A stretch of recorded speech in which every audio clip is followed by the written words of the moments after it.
Hey, this is Eric with Shire Lawns. Thank you so much for clicking the video. I wanted to talk a little bit about what it took for me to start this business, what I did to prepare for it, and then what preparations I've put in place to get the business moving forward through this first season. So let's check those out.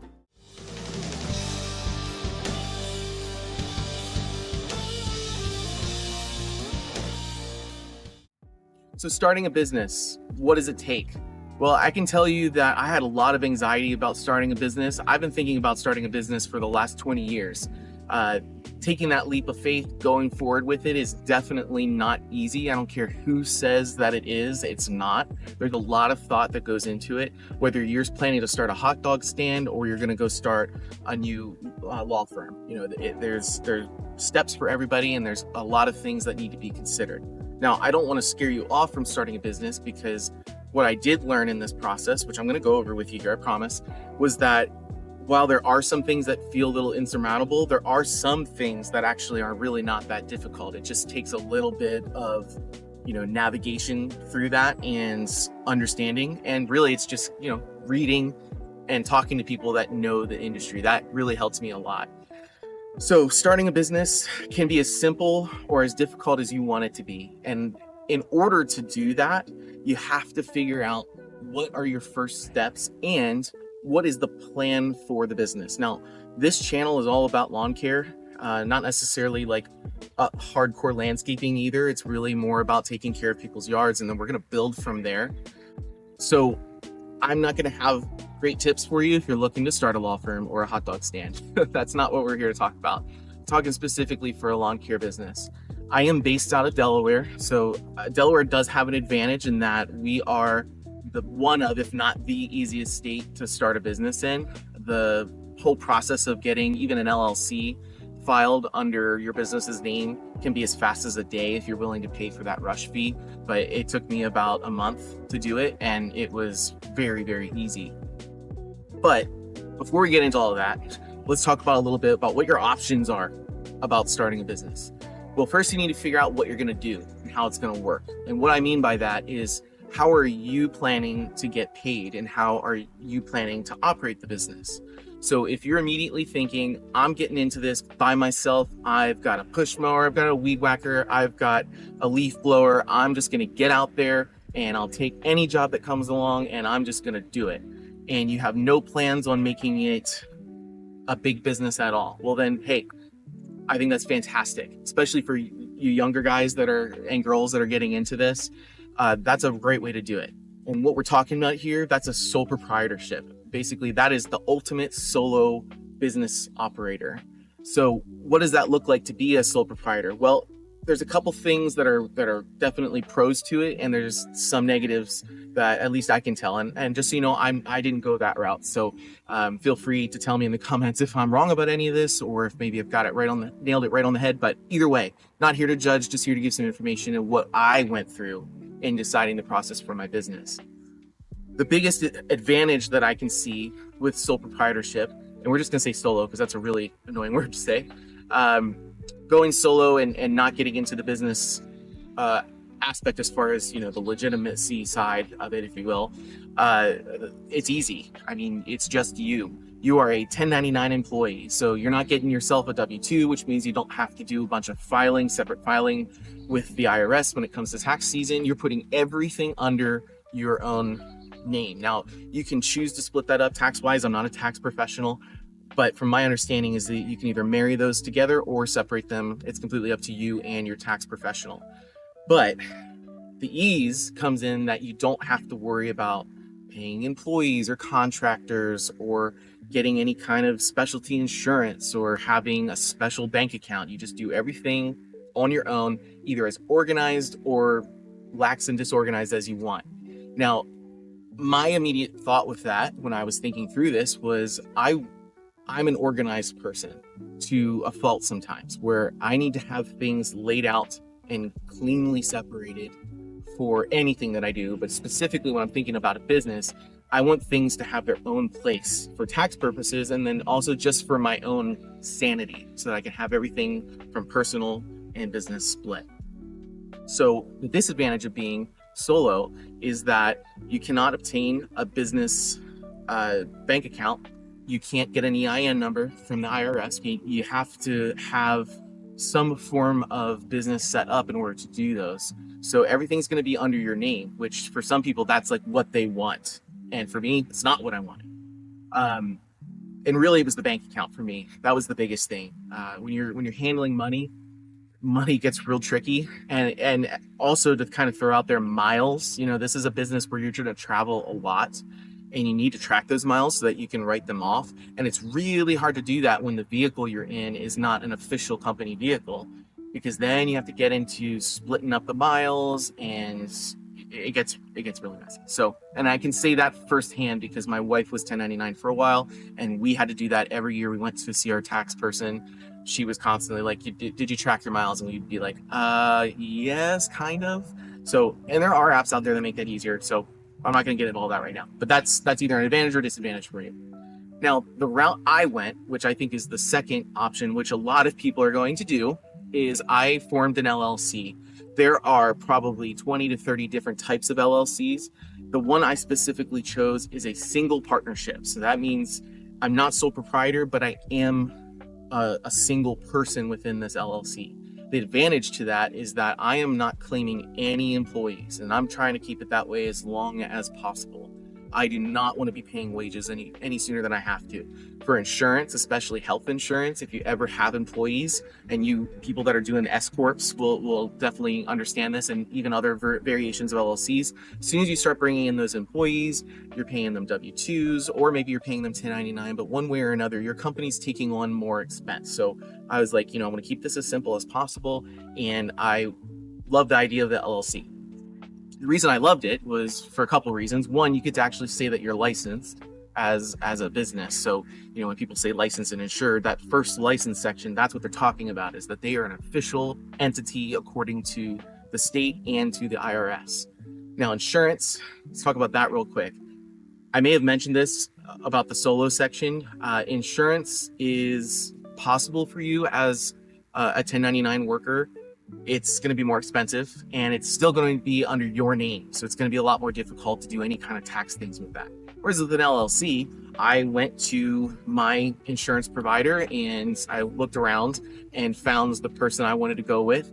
And I put that information, that insurance, under my company's name. So if there ever were a claim or something that I had to handle with my insurance, it's going to be under Shire Lawns. And then my name is kind of sub to that, so that the insurance is fully under the business. So when I say I'm licensed and insured, that's literally what it means, that customers have some safety in knowing that if something happens, either personal injury to the property, injury to the house or cars, it's going to be within the umbrella of that insurance that I cover. And I find that being a huge advantage in the world of business, whether you're going big or small, just because it gives your company a little bit more legitimacy in the eye of the client. And I have actually already had somebody mention to me that they reached out to me. I wish I could say that they had gone with me, but they reached out to me because I was a more legitimate option to what they were already using. Unfortunately, they were looking for the guy in their neighborhood, the kid with the lawnmower kind of thing is how I say it. They wanted really dirt cheap prices, and I have to put my foot down on that, but we'll save those for other videos as well.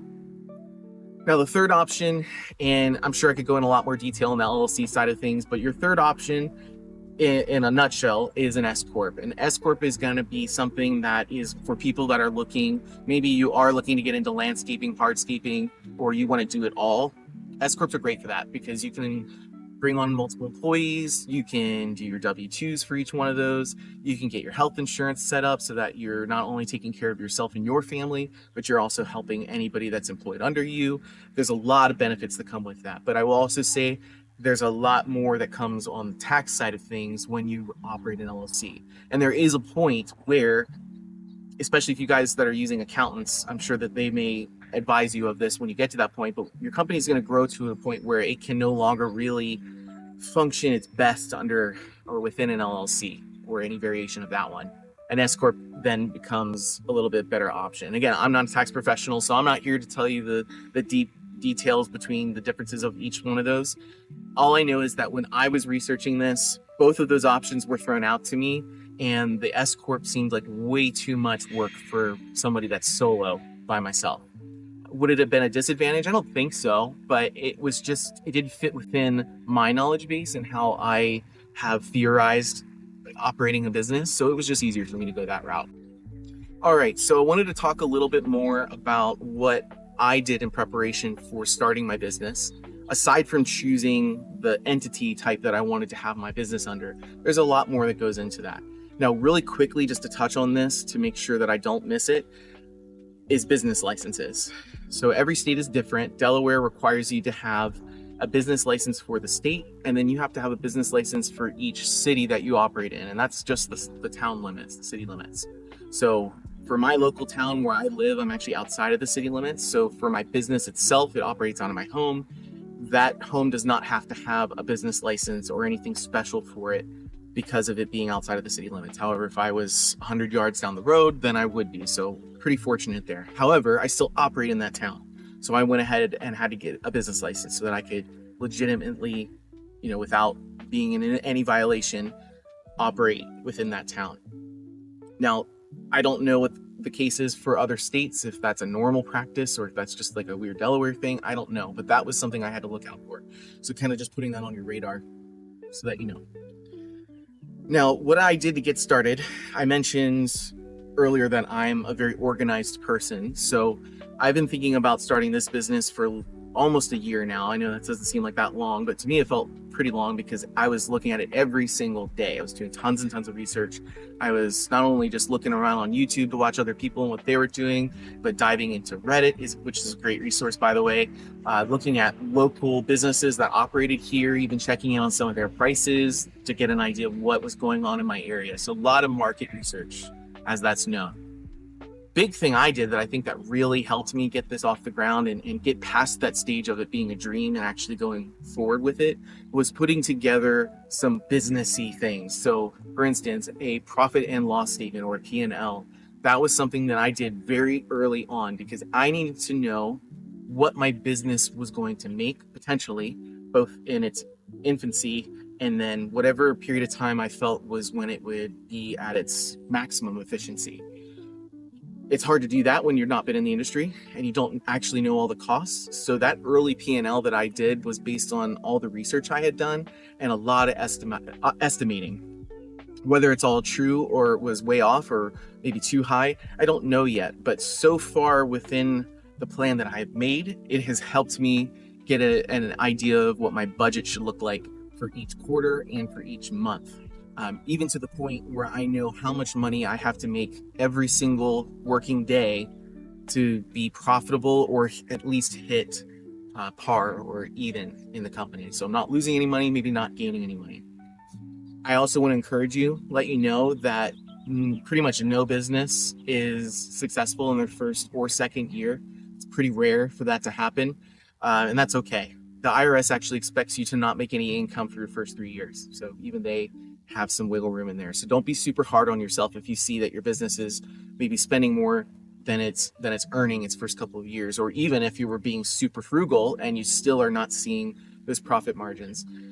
There's only two options. You can give up and move on, or you can, double in and go even harder for the goal, the dream that you have, and maybe be a little bit more rigorous in your budgeting or your marketing or whatever it needs to be to help you be successful. So just know that.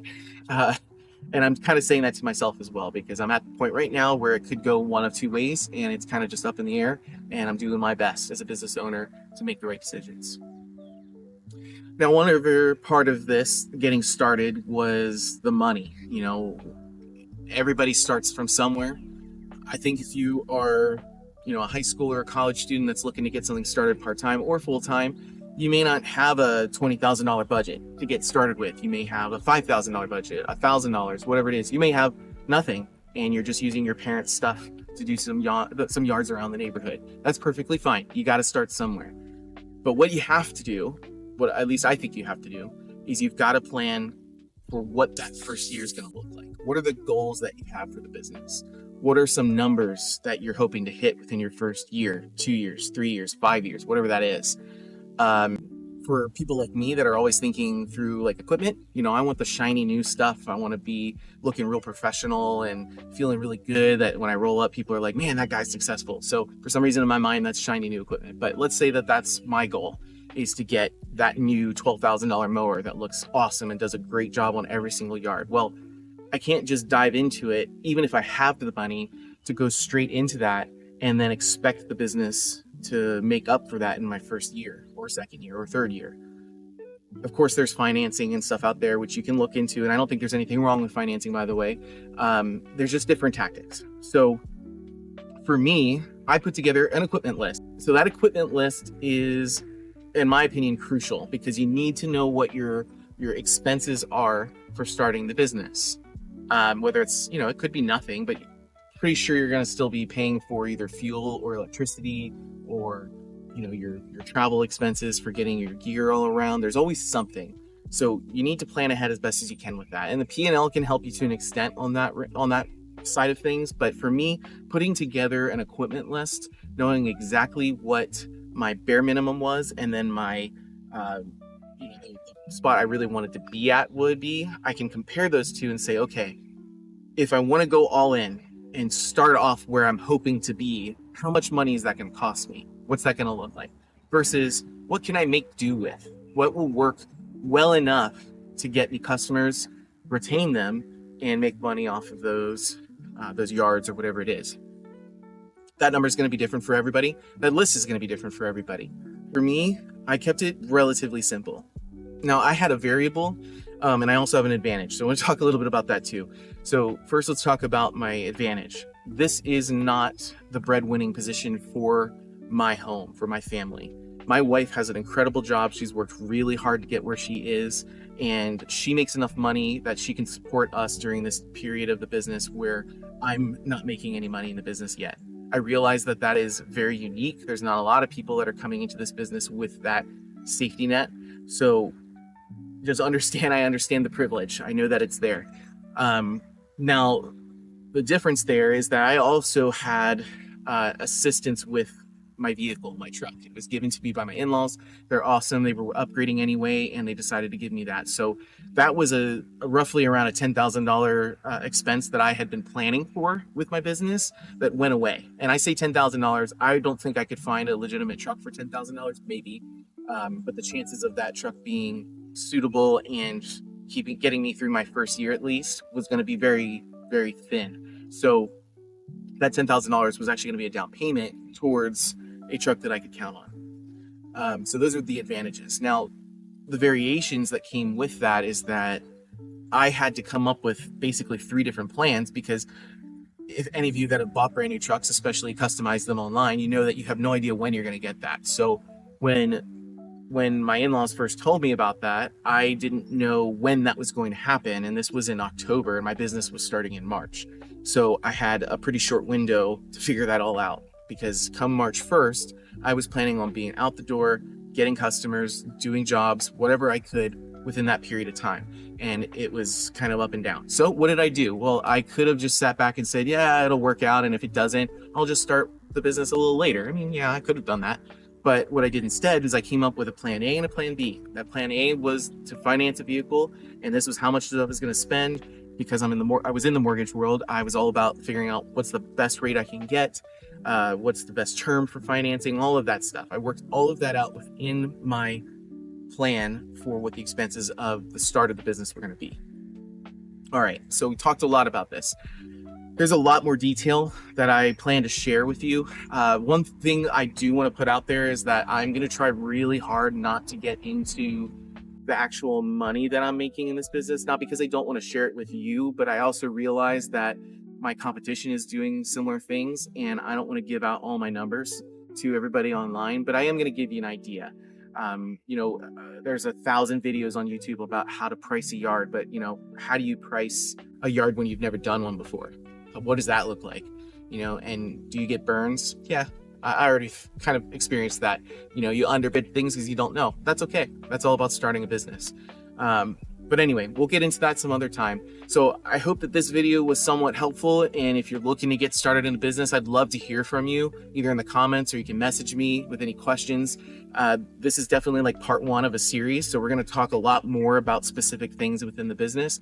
But I figured this would be a great starting point for anybody that's maybe, toying around with the idea of starting a business and wondering what it took and what they need to do to get it started. So thanks so much for watching the video. I appreciate you, and we'll talk to you next time here at Shire Lawns.